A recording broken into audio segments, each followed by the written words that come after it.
nature, things of that nature, things of that nature, things of that nature, things of that nature, things of that nature, things of that nature, things of that nature, things of that nature, things of that nature, things of that nature.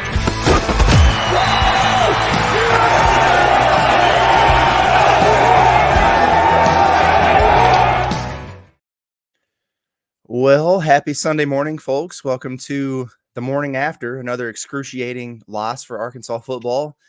I'm Curtis Wilkerson. He's Andrew Ellis. We're here with the Pod of That Nature post-game report card.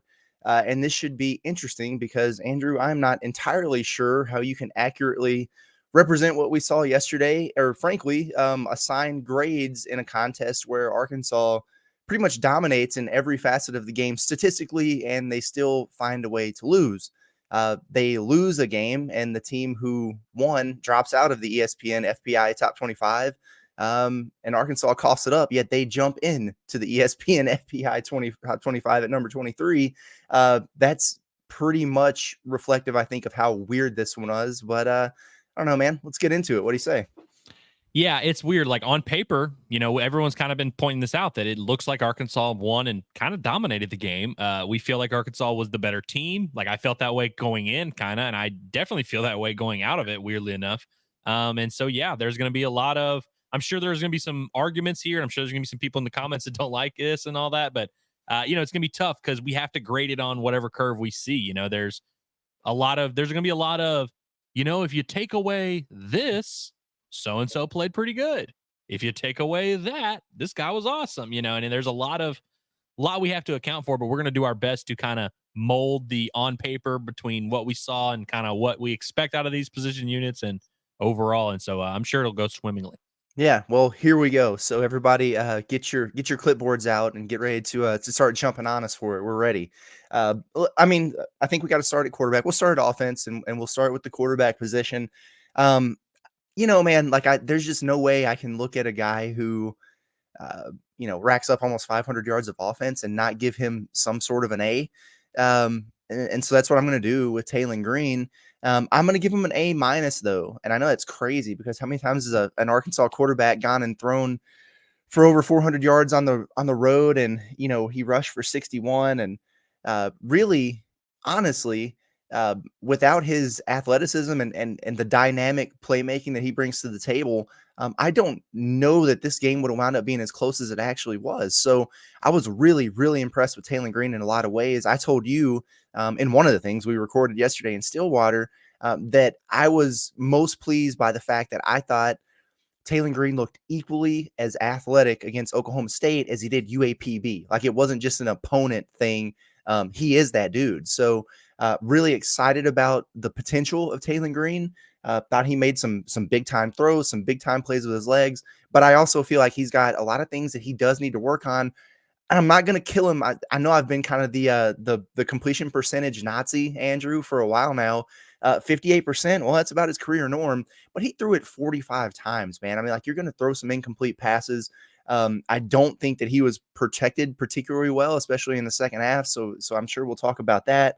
There were some other issues that I think played into it, but there were some things with clock management that I think go on his shoulders a little bit down the stretch, some sacks that he probably shouldn't have taken, and some miscommunications with the offense. Now, that can be from play calling. It can be with his running backs and the other personnel out there, but he's the guy, like the buck kind of stops with him on the field where he would turn and hand the ball off to someone who wasn't there. And so too many of those, I thought, in week 2. But overall, I mean, I think you got to be really excited about what you got going on at quarterback. Not perfect, not a finished product. And that's probably a good thing because it means he can get better. Yeah, I mean, if you're an Arkansas fan and you watch that game, I said it yesterday, but you have to feel like you can win with that quarterback. Yes. Which I know. We kind of thought was the case coming in. We spoke highly of Taylen Green at times coming into the year. Nobody really knew what to expect just because, I mean, you see his numbers at Boise State. You kind of hear stuff from other people, and you're like, oh, hey, he might be better than that. But how much better is he really going to be? The answer is a lot better. I mean, he was not doing this at Boise State. It seems like he's really found a situation and found an offense where he can thrive. And frankly, I think the bar should be set pretty high for him the rest of the year. I mean, Arkansas after this is going to be, even after this game, Arkansas is going to be like the top 5 in every offensive stat category. PFF, which we're going to talk about PFF here throughout Pro Football Focus, for those that don't know. I don't want to make this show a full on like, here's what PFF said. But they had their grades, we have ours. Tool. Yeah. But they have him as the number 12 quarterback in the country through 2 weeks. They graded him pretty highly yesterday. And I grade him pretty highly as well. Curtis, I had A- in my brain, but one, I saw you say A-, so I can't do that now because I want to do that. But also, the more I just think about, the 58% completion percentage is what it is. You feel like if he completes like, I don't know, 62%, Arkansas wins the game. There's just a few throws here and there that I know he would like to have back. And look, I don't want to be the guy who nitpicks and like, well, I know he had 500 yards, but what about that one throw? Because I hate when other people do that. But there are a few that I'm sure he wishes he had back.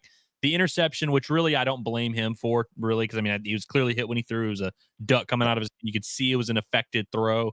And I'm not going to put that too much on his shoulders. But you mentioned the communication, you mentioned kind of the game management, and frankly, Curtis, I don't know if this is unfair or not, but we've all kind of praised Taylon Green for his leadership, and I think that's a fair. You can tell when you're around this team, you can tell they look to Taylon. He's kind of their guy, and they all get behind him. And so I'm not going to like say, hey, the reason Arkansas lost is because their leader didn't show up or anything stupid like that. I think he was awesome. He played well, and I'm sure he did a lot of great things from a leadership standpoint. But when your team has such an epic second half collapse, and really offensively, they started to make some progress there in the fourth quarter, where you had the touchdown drive to the touchdown throw to Has. You got some drives that got inside the 25 and all that, but it really took them 3-4 possessions in the second half to get going at all. Like they had just simply. They were like one first down, one score away from ending the game early, kind of delivering that TKO blow, and it just never happened. And so I'm not like I don't blame Taylon Green for it, but as the quarterback, as the leader of the offense, there's always going to be things we can nitpick. And so again, I don't think there's much you can really put on his shoulders in a game where he had, like you said, 500 yards of offense. I'm going to go B+, which is about as harsh of a grade you can give to someone who threw for 416 and also ran for 61 yards. Although just the one touchdown, a little surprising. That was a little surprising. And just for the record, I want it to be shown that you brought up the pick six, not me. I got crushed in the comments after our one of our things last night about talking about the pick six being something that's avoidable. I saw Taylon Green get hit on the play. I'm not blaming him necessarily for that play, but I don't think it's controversial to say you want to avoid a pick six when you're up 2 scores on the road. Okay. That's not assigning blame. It's not saying it was a bad decision or a bad throw or whatever. Like, hey, maybe they should have blocked for him. Maybe they shouldn't have allowed him to get hit, whatever. I get it. That's a tough situation. Just in general, a pick six is something you want to avoid. Everybody calm the hell down. It's unreal, man. Moving on to running backs, and we'll kind of snake this. I'll let you go first with your grades, but just to get us started and get us primed up here, the running back is Ja'Quinden Jackson, and Ja'Quinden Jackson is the running back room. That was probably my biggest takeaway from this. We heard the entire offseason and in fall camp how deep this room was, and boy, we got 5 backs now, and we feel good about every one of them. Well, I still believe that to a degree, but I think there is Ja'Quinden Jackson and then everybody else. Yeah, I mean, that's clearly how the situation is. Now, Rodney Hill made a few plays here and there throughout the game, and I like Rodney Hill. I think he's a solid back that can help Arkansas. Clearly, I wouldn't have loved to see him on the last play of the game when it's 4th and 2 and you need to run between the tackles. I think if I have a criticism of the running back room, it is kind of what you said, that it was almost too dependent on Ja'Quinden Jackson, who carried the ball 24 times, also caught a pass, and he exited the game with some type of cramps. And Pittman said he was almost going to go into full body cramps after the game, which just tells you, how much they leaned on him and how hard he was running for them. So I'm not going to knock Ja'Quinden Jackson for getting cramps. But I would say that was kind of a weird thing to me. Now, we know Rashad Dubinion, probably not 100% healthy. Seems like they held him out of this game. Like, I'm just going to assume that's what was happening, and that's why he didn't play at all. Braylon Russell, we didn't see him at all. Would have maybe liked to see if I feel like there were situations where maybe he could have helped them. So I'm a little surprised there wasn't more of a rotation there, particularly when you have Ja'Quinden Jackson limping to the sideline like every third play. Yeah, over and over so and that, over. Combined with the fumble, combined with, just a few other things here and there. It's not like nothing crazy. I mean, they ran for Arkansas had 230 something yards of rushing. Now, a lot of that came from Talon, 149 from Jaquin and Jackson. Like, I'm not going to sit here and nitpick too many carries there. But I don't know if I can go full on like just A plus territory. And I know it's like, hey, well, if you take away the fumble, they were perfect. That was a pretty big effing fumble. So I'm going to go, Curtis, with a B, just a straight up B, not a B plus, not a B minus. Now, if it were just Jaquin and Jackson I was grading, I'd maybe go like A minus.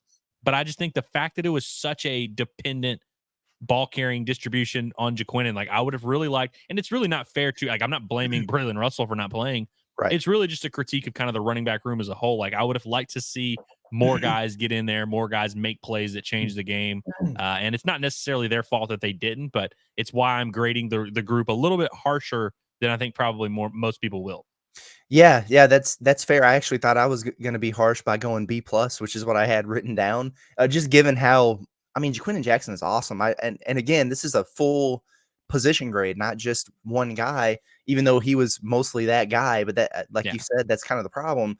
Jaquin and Jackson's awesome, man. I think he's one of the best backs in the SEC. He just he was the best back on the field, and that included the reigning Doak Walker Award winner. And I understand like offensive lines and different things factor into that, but the way he runs with power and so much confidence and burst, 3 more touchdowns in this game. I mean, they kind of fed their stud, if you will, and that's great. But I wonder how much more effective would Jaquin and Jackson have been in the second half of that game? How much would he have actually been hampered by those cramps and everything like that if you trusted other running backs in that room to give him a series and give him a blow, let him drink a Gatorade or something, because that factors into it.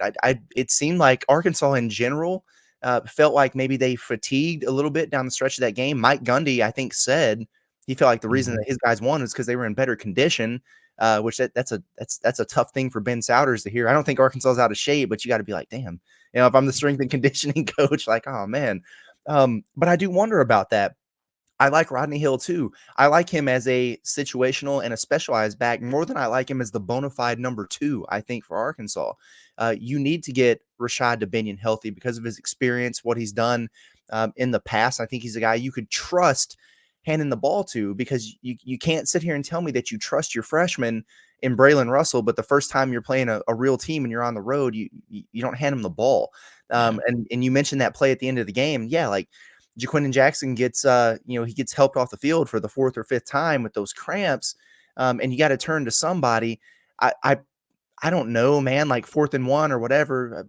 I'm all good with the handoff. I would have just assumed Talon Green run it, then hand it to your small back and try to get the smallest one on the roster. Yeah, try to get him to power it through the line there, and it gets stuffed. That was definitely a frustrating deal. So, that's why I couldn't go A either.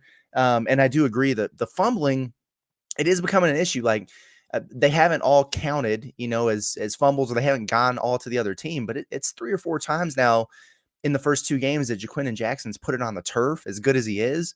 So secure that thing, man. And then if I'm going to critique Talon Green for some of the miscommunications at the snap, where he's turning left and the running back's going right, and there's just nobody there. There were a good handful of those that I remember in this game. I don't know whose fault it was, but it's either the quarterback or the running back in that situation. So I think we probably got to share some blame there equally. And again, that's a good problem to have, because Arkansas has been so effective offensively, and here we are with their 2 top positions. And basically what we're acknowledging is that there's still room for them to get better. It's not necessarily talent and skill, statistical production, so much as just sharpening up on the little things. And I think that's kind of the theme for this team, really, as we kind of move forward and see if they're going to kind of pick up the pieces and get back on track here. Wide receiver, this is where I'm going to be very anxious to see where you go with this. This is where I don't know that I have many critiques, man. I mean, I was just really impressed with that group personally. Getting Andrew Armstrong back it's just such a big deal. And we tried not to understate it, but we may have understated just how important that would be for Arkansas. I know we both have said numerous times over the course of the past couple weeks, Andrew Armstrong is just he's that constant security blanket for a new quarterback. When in doubt, throw it to Andrew Armstrong. He's open and he'll catch it. And he did. I mean, 10 receptions for 164 yards coming back. You can't ask for anything more than that. It was good to see them get the ball to Isaiah Satania a little bit. Hey, 4 catches for 78. I'll take that from him. Tyrone Broden started to flash what we heard all camp and all spring about. No, this guy's ready to take the next step. He had 4 for 66.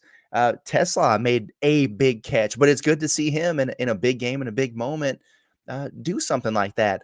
I thought it was interesting that they did not go as deep as they did in the first game. Didn't expect them to go that deep, but I think you can kind of see that there is maybe a clear line of delineation in that wide receiver room.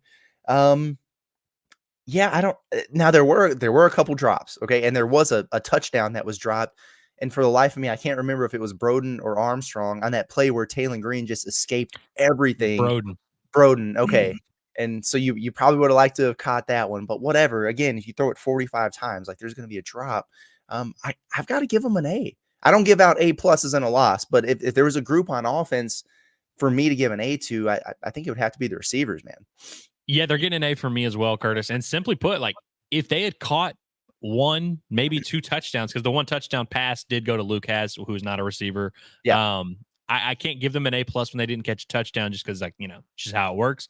Yeah. But yeah, I agree with everything you said, man. I really like the way they move the ball around. And frankly, Curtis, I even said this to you while we were watching. I like that they didn't rotate a ton of receivers and, hey, oh yeah, we're going to play 8 guys or something stupid like that. I really like that. I think Armstrong played over 70 snaps in his return, which is outrageous and impressive, frankly. 10 for 164, legitimate. I love the way they spread it around. Like each guy kind of had their moments. You mentioned the slot catch. That was a 3rd and 11 right after the interception. Yeah. If Arkansas doesn't get that reception, the game looks way different. Now they lost anyway. It didn't matter, but I just mean like they could have imploded even quicker than they did. And so I felt in the moment, now it ended up not mattering, but I thought that was a massive grab. Satania, we are grading him as a receiver. We can talk about the punt return, all that garbage later. I'm glad that you distinguish that. Which again, like we're not blaming Satania, but I just want anyone who's yelling like, well, he fumbled. We're not. He's a receiver. And he was a great receiver for Arkansas today. I thought this was frankly, aside from the not coming down with that. What would have honestly, Curtis, it would have been the play of like the week and maybe the play of the year. Man. So yeah. I'm not going to be like, hey, Broden, like, come on, man. But I thought it was Tyrone Broden's best game as a Hog, frankly. There was multiple. I feel like every catch he made was on 3rd down in a key spot. You can tell Taylon has a lot of trust in him and Andrew Armstrong. And I thought it was awesome to see him kind of rise to the occasion in a game like this, even though it didn't work out in the Hogs' favor. So yeah, I'm going A for the receivers as well. Okay. Let's do tight ends. I feel this will be a real quick one. Yeah, I always forget about tight ends. I was itching to get to this O-line talk. Tight ends, it's tough for me. On one hand, I am frustrated that Luke Has only gets 1 reception in this game. How many times was he targeted? I guess I should have looked maybe at that. Twice, because I think he was targeted. I think I have it right in front of me. Actually, he was targeted. They say he had 2 receptions and he was targeted 4 times. Okay. When was the second reception? Maybe I don't know. It's not in the the official stats. Maybe that happened. I missed it. But regardless of whether it was 1 or 2, Luke he is one of the best tight ends in the country, and I get it. Like you were spreading it out. Armstrong's having a huge game. You're running it well. So okay, fine. But it's kind of like I issued the challenge to Bobby Petrino to get the ball to Satania early in this game, and he did. I can tell you right now, my challenge when we do the preview next week is going to be get it to Luke Has. And actually, I think you said something about Luke Has, like, oh, he's maybe your bold prediction was he need to be the leading receiver or something. Yeah. At whatever point. Dang, I did make that bold prediction that he would lead the team in receiving. Glad we didn't talk about it in the accountability session. Yeah, exactly. Well, we're doing it now. We hold ourselves accountable at all times. So that one was a little bit brow raising to me. He's just such a unique player at a unique position that you just want to see him more involved. That's all. And that's not always his fault. But what I will say to his defense, I didn't notice him as an issue in the blocking game. In fact, as I look at PFF grades right now with run blocking, he was an 81.5. I'm pretty sure, yes, that was the best run blocking grade on the team. And he took most of those snaps there. He had 78 of them. I don't even remember anybody else being in there Ty Washington, I believe, played like 10 or 11 Yeah, snaps. Polska had 11 snaps, and hey, he was an 80.8. He was second with his run blocking grade in that game. So, I'm just not going to give a tight end group an A when you only get the ball to Luke Has once.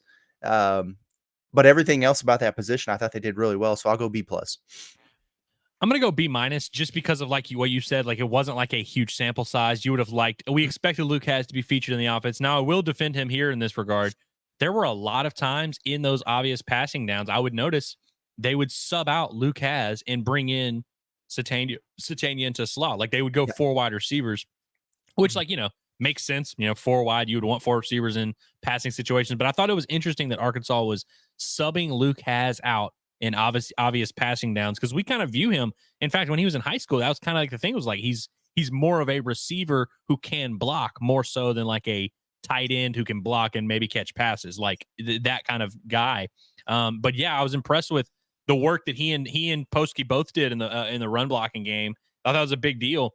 And so you gotta give that's got to be part of the grade. And he caught like the 1 touchdown, which by the way immediately started like leaning over and hurting. His back clearly hurt, so he was playing through some injury there. Maybe that's part of why he was scaled back in his usage a little bit. I forgot about that. But overall, I'm going B-. Not a huge sample size to really evaluate with the tight ends in terms of actual production. It's about all I got. Yeah, no, that was a good point. I'm glad you brought that up about him kind of favoring that back, because I do remember that now when he's coming off the field. You need him to be okay. And anytime you see Luke Has, pointing or grabbing at anything, you get a little bit freaked out. He had the season-ending injury last year. He had a concussion in camp. You don't want it to become a thing with a guy this talented and this important to the team, where it's kind of a walking injury situation. So hopefully he's okay there. Offensive line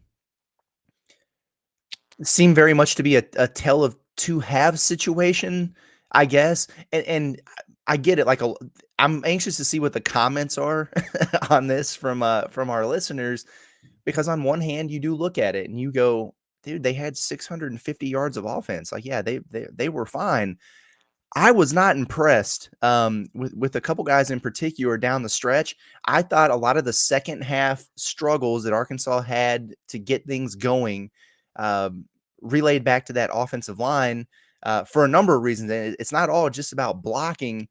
I do want to let you go first, since I just went first on the last one with your grade and everything like that. But I'm curious to get your takeaways on it, because it was a little bit of a mixed bag. And I will throw out there, before I turn it over, if you didn't have Taylon Green as like the human, video game controller on your roster, I think this would have looked a lot different. His escapability and just the threat of his legs, it makes the offensive line's job easier. And his ability to escape, I think, might have masked a few things that are potential problem areas when you play. And I'm not trying to dunk on Oklahoma State here, but you're going to face bigger, faster, more athletic defenses very, very soon. And Oklahoma State was missing their top pass rusher, Colin Oliver, for a good. He was in and out of the game with injury, so it's like you kind of would have thought that would be an advantage for Arkansas. And I agree that Taylon does mask a little bit of these O-lines. This O-line's maybe some deficiencies there. And also, Curtis, we didn't really knock Taylon Green for the interception, saying, hey, like he was hit on the throw and all that. Well, we got to knock someone. And so we're knocking the offensive line for that a little bit. And also just the overall thing. There were a lot of times where they protected well. Mm-hmm. But if you go back and watch, there were also a lot of the times where they protected well were typically when Oklahoma State only brought 3 or 4, which is kind of when you're supposed to protect well and kind of already have it. It seemed like when Oklahoma State committed to bring pressure, they usually got, if not home, they got close. Couple horrible sacks that I will frankly, Taylon takes a couple of these that I feel like he can't take. And where, like, I'm not going to say, like, hey, it's all on the O-line there. You can blame the quarterback on those for sure, and I will. But there was 16 times, according to PFF, 16 pressures for Taylon Green.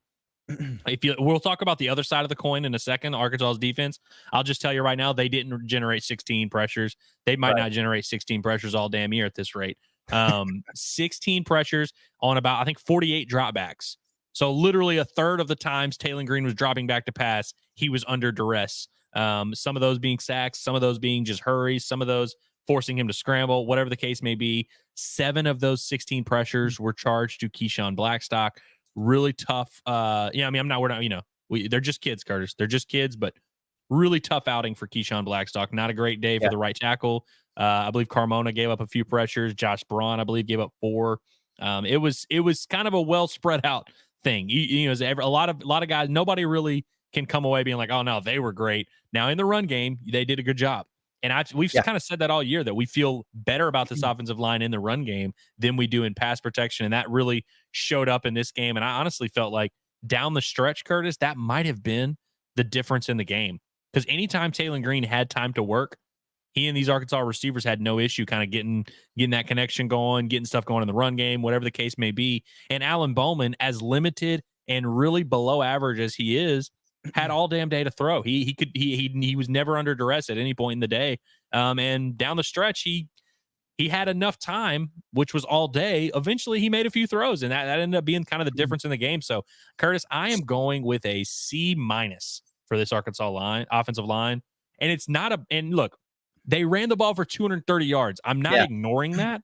I'm taking that into account. That's why the grade is a C-. I thought they were that shaky in pass protection. And frankly, Curtis, I didn't feel that way watching the game. Going back on a rewatch this morning, it actually, like, anytime Oklahoma State wanted to bring pressure, they got pressure. Yeah. Yeah. Man, that frustrates me. So just so everyone knows, we do not share our grades with each other before we do this. But sometimes it kind of is what it is. I had a C- also. And normally I try to mix it up to be different, but I'm going to stick with that because I just don't feel good enough about it to move up to a C, and I don't feel bad enough about it, or I can't really justify, given what they did offensively, to move it down to a D+ or something. So I am going to stick with the C-. That the right side of the field for Arkansas was an issue the entire day on both sides of the ball. But offensively, if you look at those pass blocking grades, they were just getting crushed on the right side. Keyshawn Blackstock's pass blocking grade at PFF was 14.1. That is that is historically bad. That's like you said, tough day at the office, and not trying to knock the kid or whatever. He had a tough day out there. Josh Braun, who's been really, really solid for Arkansas, 41.2. That is not good. So they really struggled on the right side. And then we talked about the run blocking, and like it was definitely better. They paved the way for some really good stuff. But again, I wonder how much of it is just the sheer talent of Jaquindon Jackson and the ability of Taylor Green to escape and make something out of nothing. Because you go back and look at the grades, the highest one was a 60.5.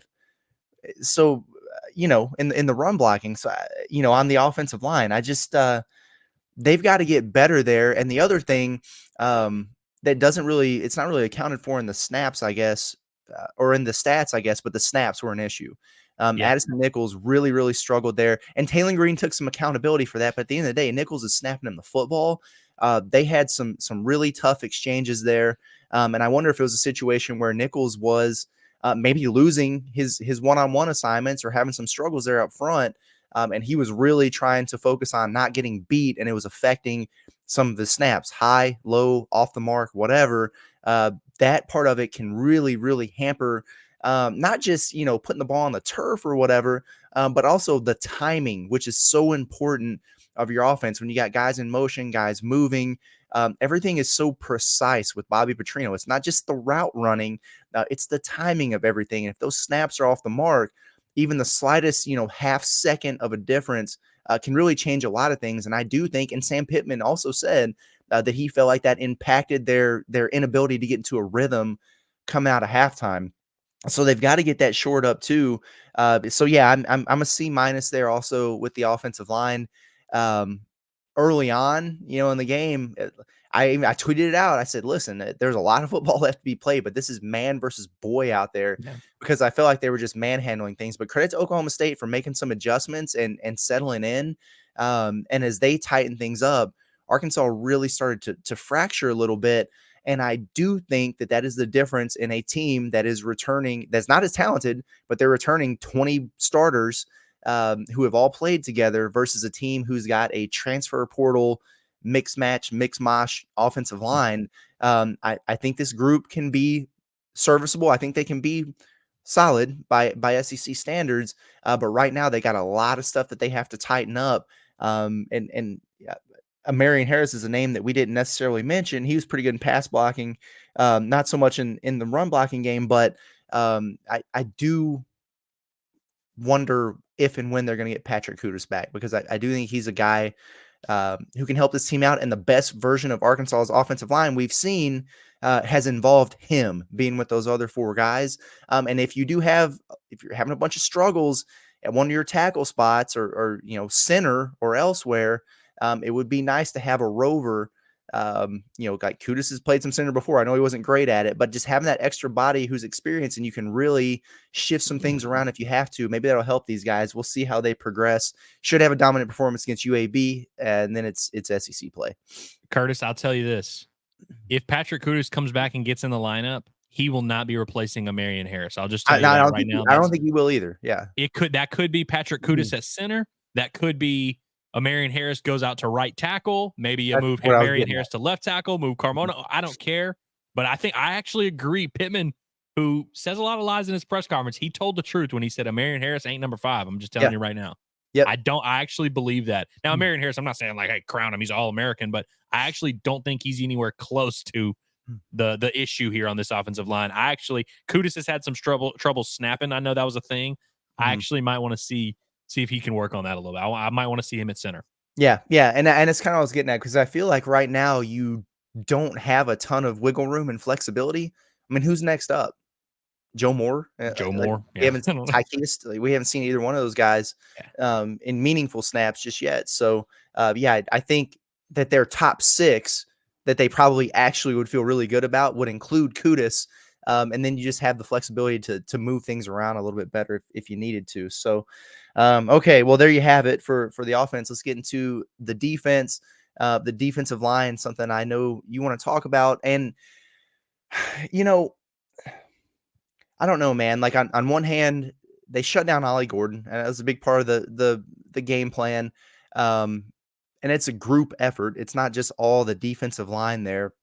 The linebackers played a factor in that. Everyone did. But that's a good thing, and it's a good place to start. Didn't get any pressure at all, really, on Bowman. And people are going to immediately say, well, but look how quick they get the ball out. They don't give up sacks. He gets the ball out quick. Well, you know who would get pressure on Alan Bowman? Georgia or Alabama or Clemson or whoever. Teams figure it out. Like, it's not just like if the answer was so easy that it was, oh, well, your quarterback would just never get hit if he gets the ball out quick, then everybody would do that. So it's just not the case.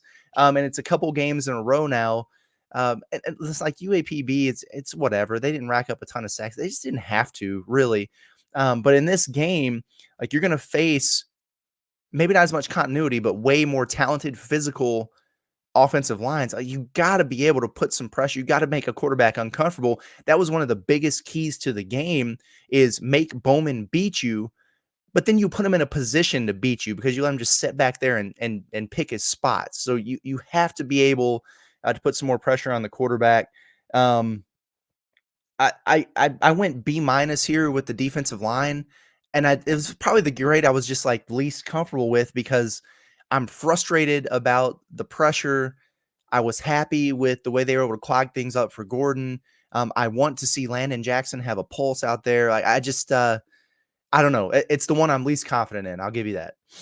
Yeah, I'm not super confident in this. I'm actually going to go C+, because I'm a hater. But no, Curtis, I know. Look, I'm for anybody that's yelling, I'm not ignoring the fact that they shut down the run game. We're going to get to that in a second, because I am not giving all the credit to the defensive line here. Yeah. I think Arkansas's linebacker, spoiler, that was the most impressive position group, maybe of the entire team, but definitely on defense. I love what Arkansas's linebackers did. Now, the D-line certainly had a good part of that. I know Eric Gregory graded out really, really well in the run game. Really, all these guys graded out well in the run game, run defense-wise. The number I can't get over, Curtis, 4. That's how many pressures Arkansas got on Alan Bowman. 4. The dude dropped back 50 times. 4 out of 50. Like, that's really hard to look past. That they just, I mean, when you say they didn't generate pressure, like, it wasn't even close. They made plays down the field. They made plays intermediate. short. Like, it did not matter. He had time to do whatever he wanted. And what he wanted to do was make just enough plays to win, which is what ended up happening. So I'm knocking the D-line a little bit for that. I'm giving them their credit in the run game. So C+. I'm not knocking them too crazy. But I'm with you. Like, there's going to be matchups where Arkansas will have opportunities to get pressure. And we can't do the whole, oh, they get the ball out quick, get the ball out quick, oh, get the ball out quick. Which, by the way, is something that we said coming into the game. So, like, anyone who's going to throw that in our face, like, we're probably the ones that told you that, that they get the ball out quick. So we're acknowledging that. But there were several times in 3rd and 9, 3rd and 10, whatever, where it's like, hey, let's see if we can maybe bring some pressure, get something. And it just was nothing doing for Arkansas. 4 pressures and 50 dropbacks is crazy. But I will, just a perfect segue here, Curtis. Mm-hmm. The linebackers. Yeah. I loved Arkansas's linebackers. I think Xavier Sorey, one of my best predictions for the game, I was like, hey, I think this is going to be a game where we come away from it realizing Xavier Sorey is like that guy. Like, he's a legitimate Arkansas, like an SEC linebacker. I feel that way about him. Looks super fast. I know Steven Dix graded out pretty well. It's crazy. Brad Spence had one of the 4 pressures. the 4 pressures that the Arkansas defense generated. Brad Spence had one of them. I actually like what he's doing. I'm glad that he's getting some valuable experience. He's going to only get better. And I think Arkansas's linebackers filled holes like crazy and really shut down the run game. And so I'm giving them a lot of the credit for it. I just can't give out an A+ and a loss. So I'm going A for the Arkansas linebackers. Yeah, there you go. Which we thought was the worst position group on the team 3 months ago. Right. Well, here's the thing. And yeah, we did think that, and we definitely thought it was like the least deep. And then we were told it's the deepest group on the defense. And I still disagree with that. And I disagree with it on the defensive line too. They've got 6 defensive linemen that they are comfortable playing right now. They got their 4 in Landon Jackson, Nico Campbell, and Eric Gregory. And then you have a defensive tackle in Kiwi Rose and a defensive end in Anton Junkaj. And that was it. As I look at this, I mean, did anybody else get in there? Quincy, was there a Quincy Rhodes Quincy sighting? Rhodes got in a few times. Well, I don't see him with a snap. That is interesting. Maybe PFF just straight up missed that, because I definitely saw Quincy Rhodes play a little bit on defense, but I don't know if he did anything worthwhile. And okay, so then if he did get in, he didn't do anything. Ian Jaffard. Yeah. I feel like I would have seen him. He was on the field. I saw him walking to the field because I was like, hey, look, there's Ian Jaffard. Big. Right. Danny Saili, nowhere to be found. Yeah. So again, when we talk, you hear those things like, oh yeah, we felt like we were in our conditioning was better in Arkansas down the stretch. Well, maybe that's because you were rotating in more guys and we're staying fresh. Meanwhile, Arkansas is like they don't have a bunch of dudes to turn to. And so you look at it, and if you remember last year on that defensive line, it was like your leader would have 35 snaps, but then you have 10 dudes who were playing, 15 to 20, which was unique, and you can't expect that every year. But you go look at this now, and on the defensive snap counts, it's like, yeah, we know Landon Jackson. So you played 79 snaps and you had 2 tackles, and you didn't get to the quarterback. Like, maybe that's because he was worn out for a majority of those. Going down the line, Eric Gregory plays 64 snaps in this game. Dude, that's a crazy amount. For a defensive tackle. Cam Ball plays 60. That's a ton, man. And so then Keevy gets 38 snaps, and Junkaj gets 23. So your dudes were just out there on the field the entire game. So don't preach about depth and then not use it, and then get to the end of a game where you blow a lead and you lose in overtime and start barking about how deep you are. Well, if you are, then play your guys, and if you don't trust them, then at least acknowledge that it's maybe not what you said it was. Linebackers, I'll go B+, A-. I don't know.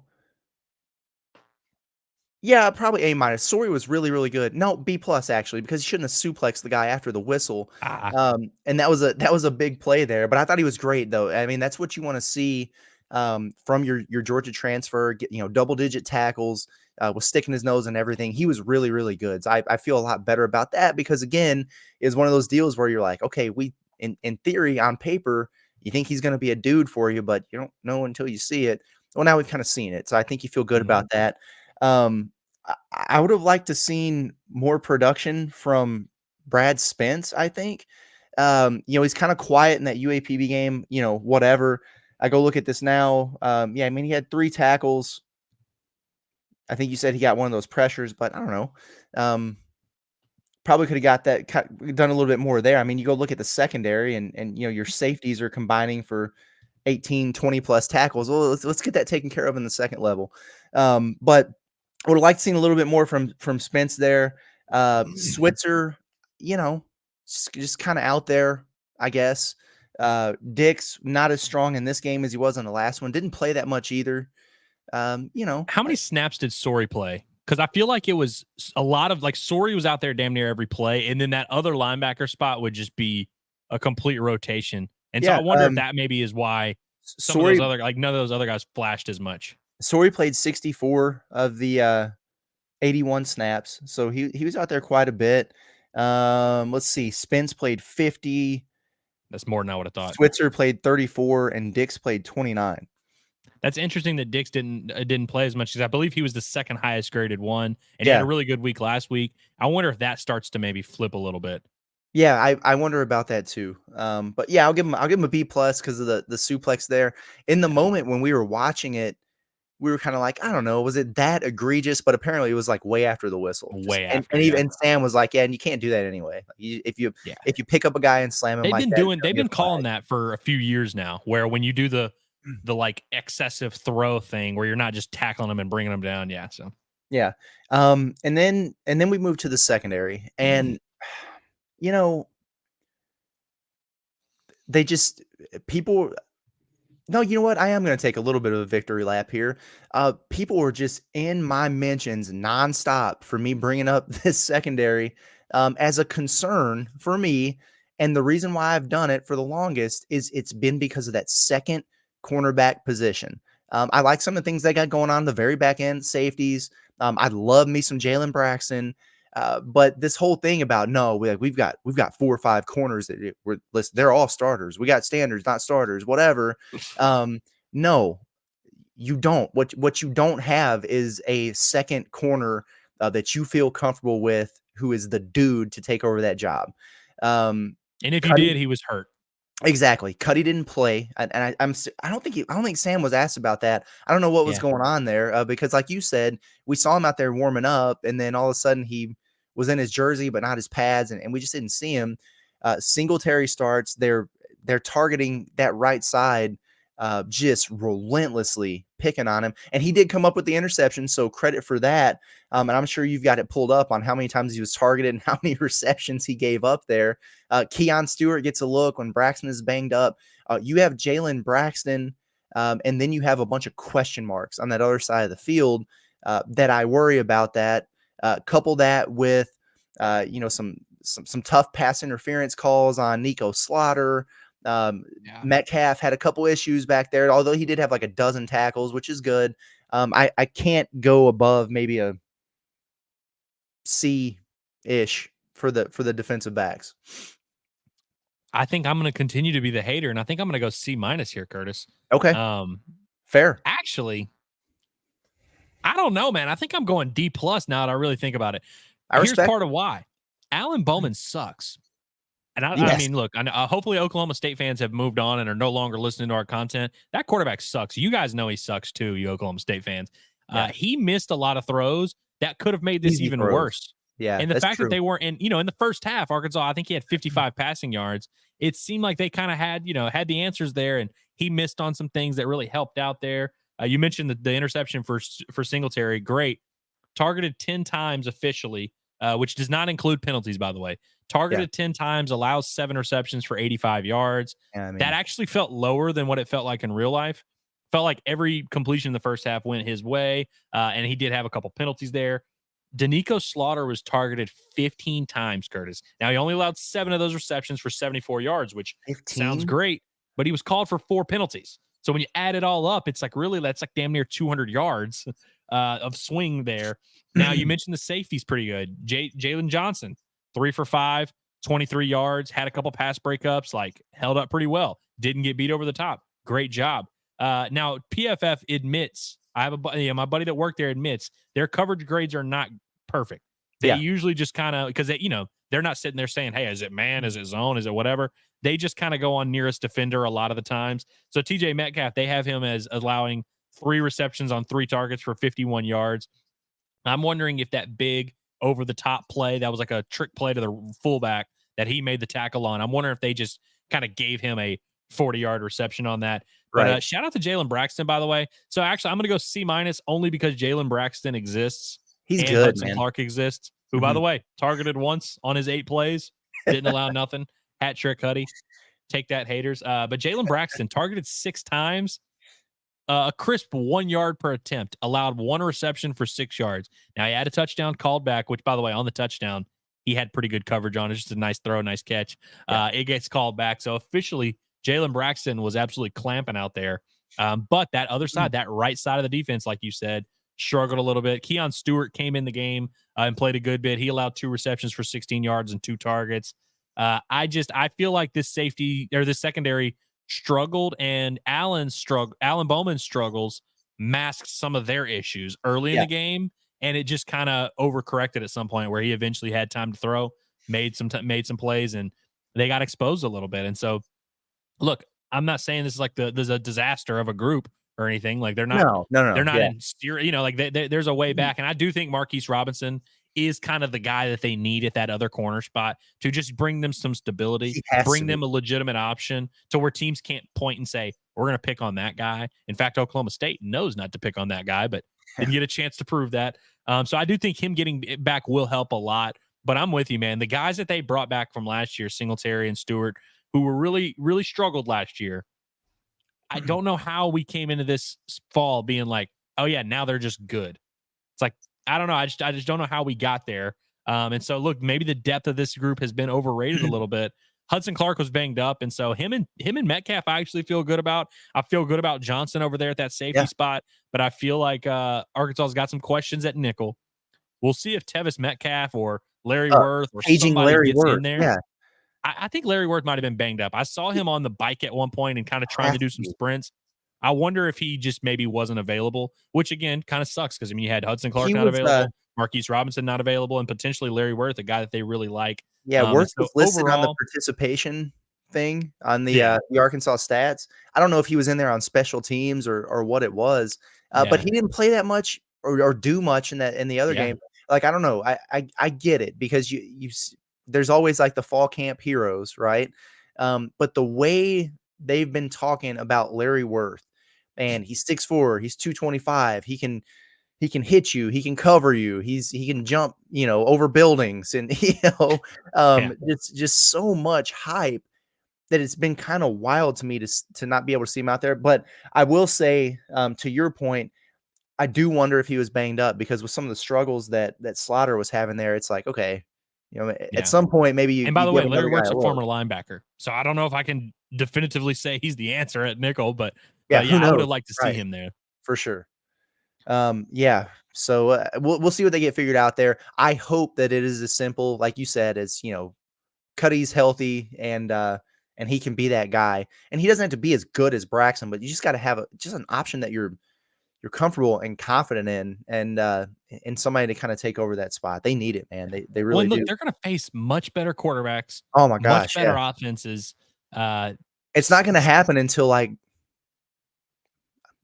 week Tennessee, 10. but so that's good. But it's definitely something they're going to have to get going here. And so it's interesting, man. Like, and no, we didn't forget about special teams. We're getting ready to get to that. But you look at this game, and like Oklahoma State, solid. I do not think great team. You dominate them for a half. You just kind of fall apart in ways in the second half, and then find a way to lose at the end of the game. There's a lot of really good things to take away from it. Individually, certain areas you can look at, and then obviously there's a lot of things that they can clean up. So I think if you're looking for the glass half full thing, it should be encouraging for Razorback fans that there are just a lot of fixable errors. Right now that have kind of held them back. Now I get it. That's been the same damn thing we've been saying for however many one-score losses Sam Pittman's taken in the last few years. I completely understand that. It's like there's no guarantee that they are going to learn from it because they haven't so far. But you at least look at it. It's not a talent thing, I guess is what I'm saying. They've got the pieces in place to win some football games this year. if they can overcome themselves. And we'll see if they'll be able to do that. I don't know. I worry, and I get it. Like, everybody sees this as a huge trap game coming up against UAB. I don't think they're going to lose this game. In fact, I would damn near guarantee they won't, despite what we've seen in Razorback Stadium a few times. But I just have this feeling deep in my soul that this is going to be a letdown. Whereas you'd like to see him just come out and just absolutely throttle somebody and be like, all right, yeah, we're shaking it off. We're moving forward. I just have a feeling this is going to be a stupid game on Saturday. We'll see about it. But good thing is UAB is seriously not good enough to beat No. Arkansas, even in a letdown game. No, like they absolutely suck. not. They let This- General Booty dice them up yesterday. Right. It could be like the Kent State vibes kind of deal where Mhm. you wind up winning comfortably by like 4 scores or whatever, but then at the end you're just kind of like, Yeah. did you really get better today? So we'll see. We'll see what it looks like. But special teams, we got to talk about it. F for me. I mean, I don't have much to say here, Curtis. It's crazy. I'm going D+, and the plus is because Devin Bale exists. Yeah. His 3 punts were damn good punts, all 3 inside the They were. 20. One of them went 54 yards, I believe. I had the one that was down at the 1-yard line. Shout out Tyrone Broden. The punt team, very good work. Kickoffs were good. That's the only positive there. The special teams cost Arkansas the game. Yeah. Just straight up. You can't. And look, whether it's Satania, whether it was Cross Johnson being blocked into him, whether it was whatever, we saw some mishaps there on that punt return unit, and it finally caught him in the biggest moment of the game. You can't And then Reggie you missed Fish 2 game field away. goals. We've already seen that. Yeah, you missed 2 field goals, and then you miss a field goal, and you're scared to kick the next one. Yep. Either one of you make that one or the one where they went for it on 4th and 4. Either one of those, if they go in, ball game's over. Yeah. And so Arkansas had a chance to put Oklahoma State away in their special teams, let them creep back in, and it cost them. Yeah, turns out that the kicker competition means you don't have a kicker that you trust, and that's not a good thing at all. Because unfortunately, and I think we thought that for like 5 quarters or whatever, that Arkansas was just going to score a touchdown every time they touch the football. But there are going to be times where you need to take 3, and the fact that you can be inside the 30-yard line of your opponent and not feel comfortable putting your field goal unit out there. I get it, like. There aren't that many Cam Littles running around, but you got to be able to kick the football and trust it there and put 3 points on the board. And they weren't confident in that. It is what it is. And you go 1 for 3 there. That's tough. I don't think that spells, ultimate doom for Ramsey and that he's going to be a guy who goes 1 for 3 every game, or they just don't let him kick at all. But maybe here you are back at the drawing board and you reevaluate and you give Shipley a look.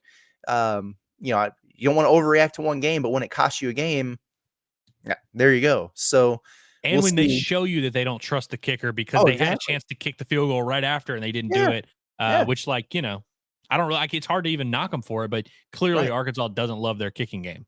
Yeah. And then, the muff punt there again. It looked like, was that Cross Johnson? I guess that's who it was, who kind of got knocked into to Satania's legs there or whatever.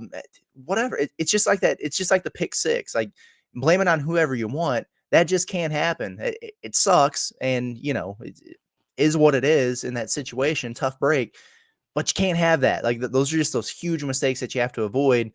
Giving an Oklahoma State offense that has, been struggling to get into the end zone, starting field position, like the inside the 20-yard line or wherever the hell it was, because they punted it and you couldn't catch it. That's a big no-no. And that's why when we were doing our bold predictions before the game, I said, you know what? I feel like there's going to be one special teams play that we really remember after this. And despite the field goal situation, that is the one that really stands out to me. And in fairness, like Satania, so dynamic, and if he's got some room to make a play, he can do that. But he hasn't been the most sure-handed in the world back there. Like tons of times we've seen him bobble that catch. And when you're in traffic like that, that becomes even more complicated. So something that he's going to have to shore up there, no doubt about it. And it hurt Arkansas here. So yeah, I hate handing out Fs, man, but it's got to be better. Not a good day for the Scott Fountain stands out there. Of which there are many. Oh man. All right. Well, I think that does it. You got anything else? I give us a solid B- for this performance. Yeah, me too.